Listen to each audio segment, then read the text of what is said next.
இன்றைக்கு கிறிஸ்து பிறப்பு காலம் ஜனவரி மாதம் 3ஆம் தேதி வெள்ளிக்கிழமை.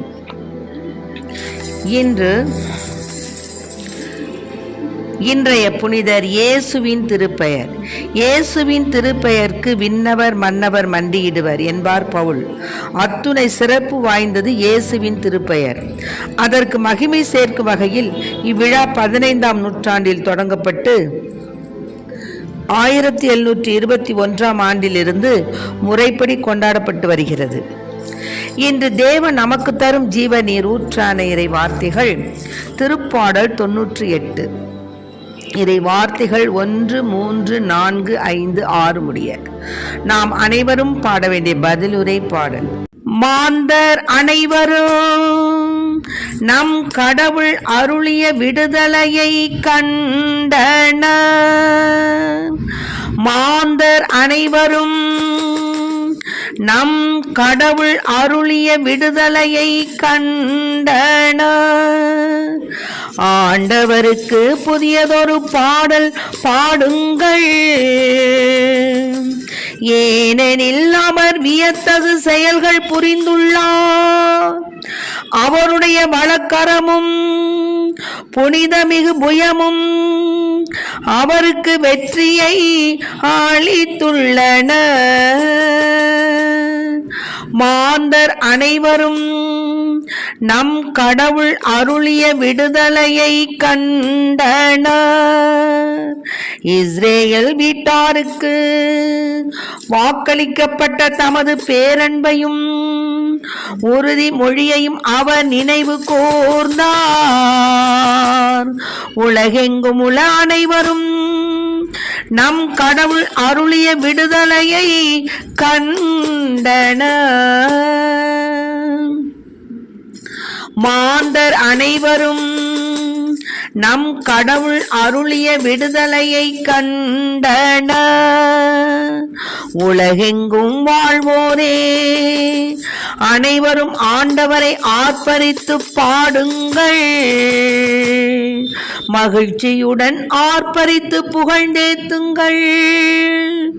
யாழினை மீட்டி ஆண்டவரை புகழ்ந்தேத்துங்கள். மாந்தர் அனைவரும் நம் கடவுள் அருளிய விடுதலையை கண்டனர். யாழினை மீட்டி இனிய குரலில் அவரை வாழ்த்தி பாடுங்கள். ஆண்டவராகிய அரசரின் முன்னே எக்காலம் முழங்கி கொம்பினை ஊதி ஆர்ப்பரித்து பாடுங்கள். மாந்தர் அனைவரும் நம் கடவுள் அருளிய விடுதலையை கண்டனர்.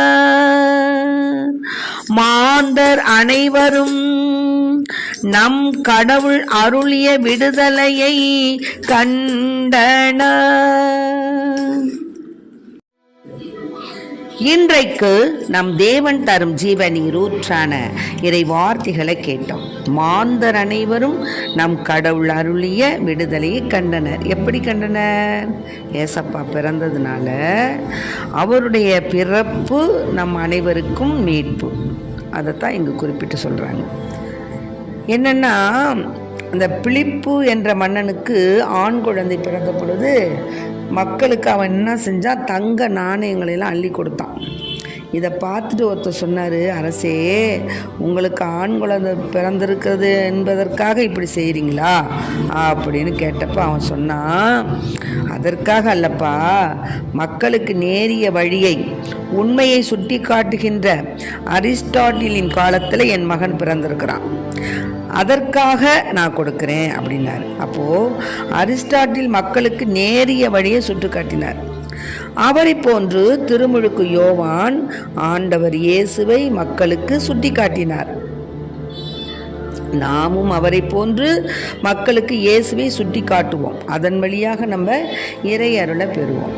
அதனால தான் இந்த ஆண்டவருக்கு புதியதொரு பாடல் பாடுங்கள், ஏன்னா அனைத்து உலகின் தலைவர் அவர்தான். வியத்தகு செயல்கள் புரிந்தால் என்னென்ன வியத்தகு செயல் புரிந்துள்ளார் தெரியுங்களா? செங்கடல முதல்ல உலகினை படைத்ததே ஆண்டவருடைய வியத்தகு செயலினுடைய அடையாளம். ஆக இவ்விதமாக மனிதனை படைத்து எல்லா விதமான பறவைகள், இன்னுமாக காட்டு விலங்குகள், வீட்டு விலங்குகள், இன்னும் செடி கொடி மரம் மழை, அடடடடா.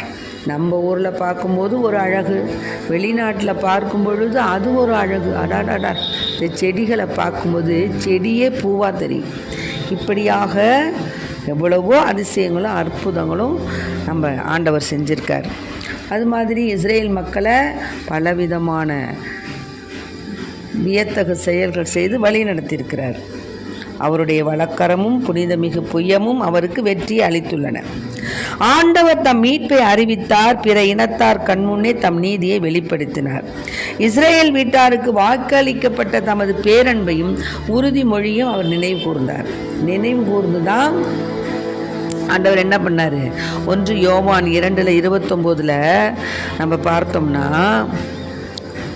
1 யோவான் 2:29, அதாவது இறைவன் நேர்மையாளர் என நீங்கள் அறிந்து கொண்டால் நேர்மையாக செயல்படுவோர் அனைவரும் அவரிடமிருந்து பிறந்தவர்கள் என்பதை புரிந்து கொள்வீர்கள். ஆக இறைவன் தூயவர்னா நாமும் தூயவராகத்தான் இருக்கணும். அப்பதான் அவர் படைத்த படைப்பினுடைய மேன்மை அவருக்கு மனதிற்கு அவருக்கு ஒரு உற்சாகம். ஆமாம், நம்ம படைத்த பிள்ளை நம்மளை போல தூயவராக இருக்கிறாங்க போது ஆண்டவருக்கு பெருமை. ஆக ஆண்டவருக்கு நம்ம மகிமை சேர்க்கணும்னு சொன்னால் நாம் எப்படி இருக்கணும்? நேர்மையாளராக இருக்கணும். அனைவரும் அவரிடமிருந்து பிறந்தவர்கள் என்பதை புரிந்து கொள்வீர்கள். ஆக தந்தை நம்மள எவ்வளவு அன்பு வைத்திருக்கிறார்னா, நாம் எல்லோரும் யாருடைய மக்களாக அழைக்கப்படுகிறோம்? கடவுளுடைய மக்களாக அழைக்கப்படுகிறோம். கடவுளின் மக்களாகவே இருக்கிறோம். உலகம் அவரை அறிந்து கொள்ளாததால் தான் நம்மையும் அறிந்து கொள்ளவில்லை. அதனால் இப்போது நாம் கடவுளின் பிள்ளைகளாக இருக்கிறோம். இனி எத்தன்மையவராக இருப்போம் என்பது இன்னும் வெளிப்படலை. அதனால அவர் தோன்றும் பொழுது நாமும் அவரை போல் இருப்போம். ஏனெனில் அவர் இருப்பது போல் அவரை காண்போம். அவரை எதிர்நோக்கி இருக்கிற அனைவரும் அவர் தூயவராய் இருப்பது போல் இங்கேதான் தம்மையே தூயவராக்க வேண்டும். பாவம் செய்யும் அனைவரும் ஆண்டவருக்கு விரோதம் செய்கிறாங்க. ஆக சட்டத்தை மீறுவது பாவம். ஆக பாவங்களை நீக்க தான் அவர் தோன்றினார். ஆக தேவன் நம் பாவங்களை போக்கி நமக்கு மீட்பு தருவதற்காக ஃபஸ்ட்டு சொன்னோம் இல்லையா, மாந்தர் அனைவரும் நம் கடவுள் அருளிய விடுதலையை கண்டனர். அந்த விடுதலையை காணணும்னா நாம் எப்படி இருக்கணும்? பாவம் செய்யக்கூடாது.